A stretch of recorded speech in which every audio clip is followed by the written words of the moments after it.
Last section that we're going to be talking about is piecewise functions. These are the ones that had all the parts. You get to be able to identify what each one is, and then you can graph it. So we have to start with building our wall. And I usually use I'm going to do my highlighter for my wall. And so my wall is going to be, when there's just one set here, it's just going to be one wall. So my wall is at that -4. I do it in dashed so that I know it's not really there. But it's just a helping guide point. Next, we need to identify which way am I going in each section. So here I'm going to open circle and I'm going back to the left. Here I'm going to have a closed circle and I'm going to go right. And then the last thing we need to do is identify what type of shape are we having. So this is a linear, which means I need to find the point and the slope. And then this next one is linear as well. And I know it's linear because there is an x involved with no power and there's no absolute value. So let's go ahead and find those two things for each of these. So let's take the first one, y equals 2x plus 7. And I want to find out what's happening at that wall, so -4. So y equals 2 times -4 plus 7, so that's -1. So my point is at -4, -1. So I'm going to go ahead and plot that, -4, -1, open circle. Now I'm going to find my slope. My slope on this one is 2/1. My arrow says I need to go back to the left. So if I'm positive going left, that means I need to fall until I run out of graph. And when I draw in my line, I need to do a solid line with my arrow ending up on the left-hand side. So now let's go ahead and do my next one. And so again, I have a line. Let me choose a different color. And so I have y equals -1/4 of my x. So y is equal to -1/4 of -4, which is 1. So my ordered pair is -4, 1. Come in here and we'll put the dot, and it's going to be a solid dot. Now I need to take and move my slope. And so my slope in this case is going to be going a -1/4. So as I'm going to the right, that means I am falling. 1, go right 4, 1, go right 4, 1, go right 4. And so I'm going to draw that in.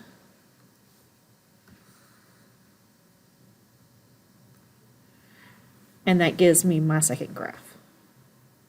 So unless you see at the wall where you have a hole and a filled in, if you don't see it where both of them are the same wall, then your domain is not going to be this, but your domain is usually negative infinity to positive infinity, unless you have two that are holes on top of each other. The next thing that you're going to do is you try to find your range. And remember, range is low up till we hit our high. So if I go from low, I hit a gap here, but if I look, I've got this other line covering it there. And so it really just stops here at that 1 value. So I go from negative infinity to 1, including those 2 points. So now let's look at number 2. So I need to figure out where is my wall. So my wall is at 1. So I'm drawing a vertical line at 1, going up and down.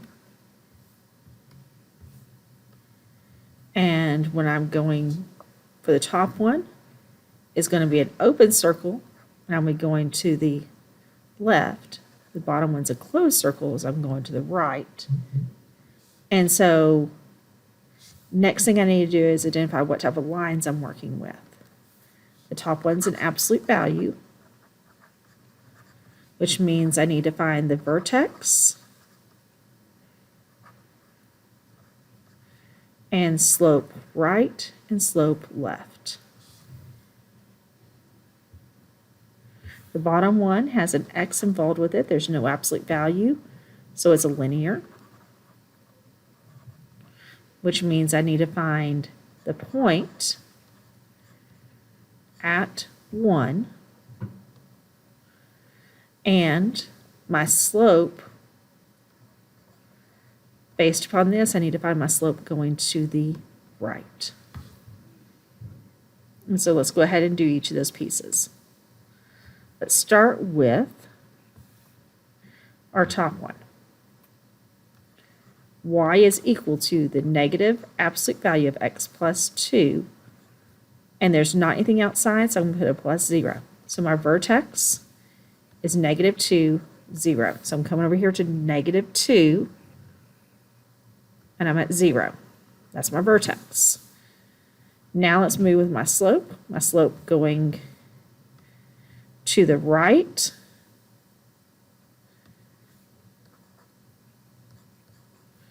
is going to be a negative 1 over 1. So that is down as I go right.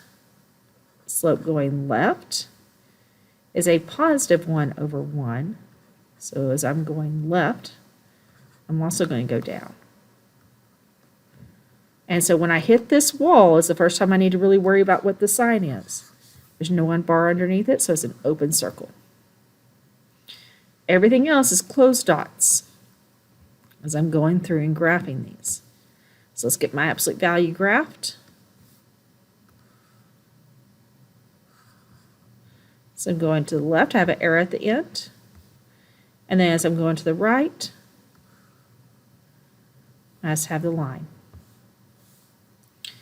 So now, let's go ahead and do our other graph. We have y is equal to 3x minus 5. And so I first need to find out what's happening at the point whenever x is equal to 1. So y is equal to 3 times 1 minus 5. So y is equal to negative 2.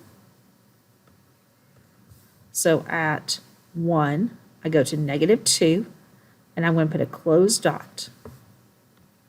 Next, I'm going to move my slope. I need to do my slope going to the right, because that's the direction I need to leave. And so it is 3 over 1. So if I'm going right, then my top needs to go up. So 3 over 1 until I run out of room. And, oops.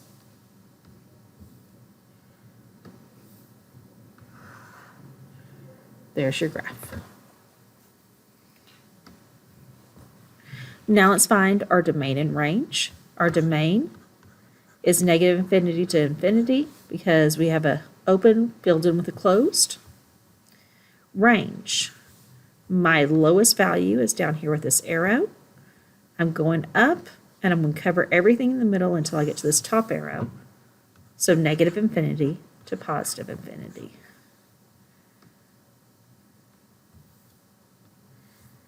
So let's look at number 3.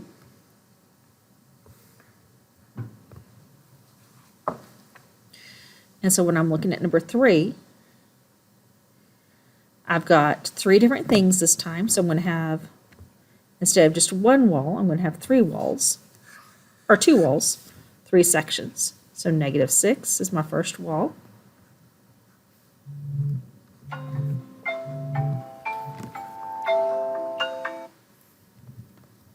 My second wall is at 4.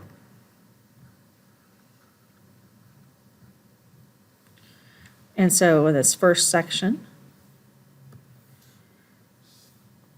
I'm going to have a filled in dot, and I'm going to go to the left. In the middle section, I have an open dot, so I go to the, and then I go to the right, and a filled in dot, and this I go to the left. And then in this last section, I have an open dot as I'm going to my far right. So now let's identify each piece. This top one's a linear. So that means that I need to find a point. And the slope, and this time I want to find the slope going to the right, or excuse me, going to the left.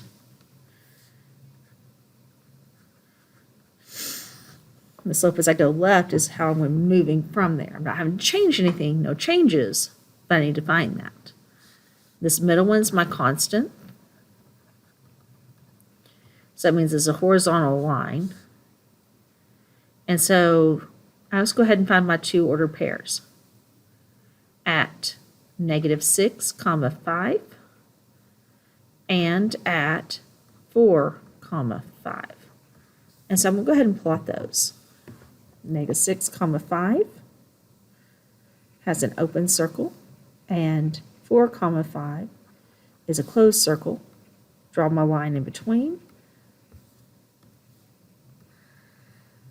And there we have the middle section done. My last section is absolute value. So that means I need to find my vertex.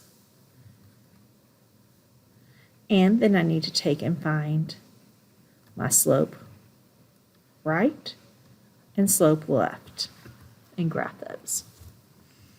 So let's take the top equation. Y is equal to -1/2 of x plus 2. And so I need to find that point. So that means I need to plug it in. So -1/2 of -6 plus 2 gives me 3 plus 2, or 5. So my ordered pair is -6, 5. And when I look here, I'm filling in that hole. Now I need to do my slope going to the left. It's going to be the same both ways, so -1/2. I need to go left, and I'm negative, so that means I need to go up.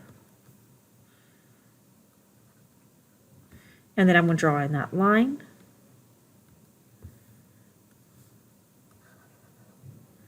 As I go up and to the left. Then my last section is y is equal to the absolute value of x minus 2 minus 3. I need to find my vertex, which is at 2, -3. So 2, -3. Well, that's in the wrong section, so I'm going to put an x there. So I don't need to go that way. I only need to go to my right. So when I graph this, I only need to look for the points going right. So all I need is slope going to the right, which is 1/1. And so as I'm going from there, I'm going up. As I'm going to the right, here's the first place I have to graph. And so I have an open circle, 1/1 each step. And then I'm going to graph that in with a line. And here we have it. Now, when I take and identify my domain is -infinity to +infinity. And my range, my low point is down here, and my high point is with an arrow. So that's going to give me an open, so it's going to be open circle here, so that's going to be a parenthesis at -1 going up to +infinity. And the last little bit of the piecewise function graphs are going to be, or piecewise functions are just going to be where you have to evaluate. And when you're having to evaluate, you have to first determine which one of these rules it fits into. And then after that, do the math by the first. So let's look at what this first one, -3. So we got to see, is -3 less than 1? Yes. So that means I'm going to use this function. So -x minus 9. So that means I have a -3 minus 9. A -3 means it's a plus. So 3 minus 9 is equal to -6. And that is your answer. So when I look at the next one, 7, look to see which of these does it fit into. Is 7 less than or equal to 1? No. Is 7 between 1 and 5? No. Is 7 between 5 and 9? Yes. So I have 2 times the absolute value of 7 minus 3. So that's 2 times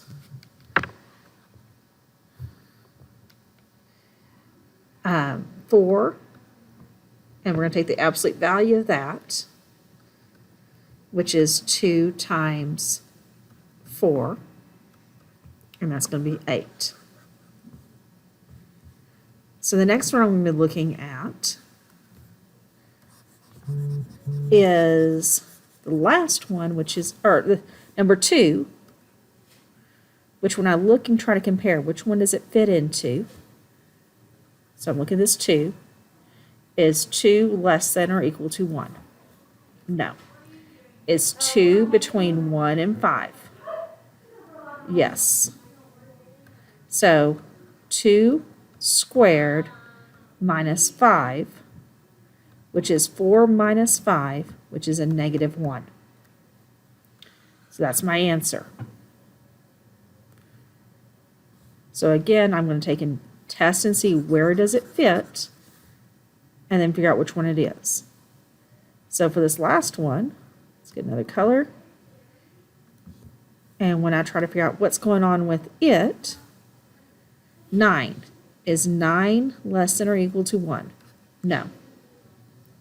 Is 9 between 1 and 5? No. Is 9 between 5 and 9? No, because it can't be equal to 9 there. 9 is greater than or equal to 9. True. So that means I use whatever this is. There's no x involved, so it's just that number. That's my answer. So let's look at the next page.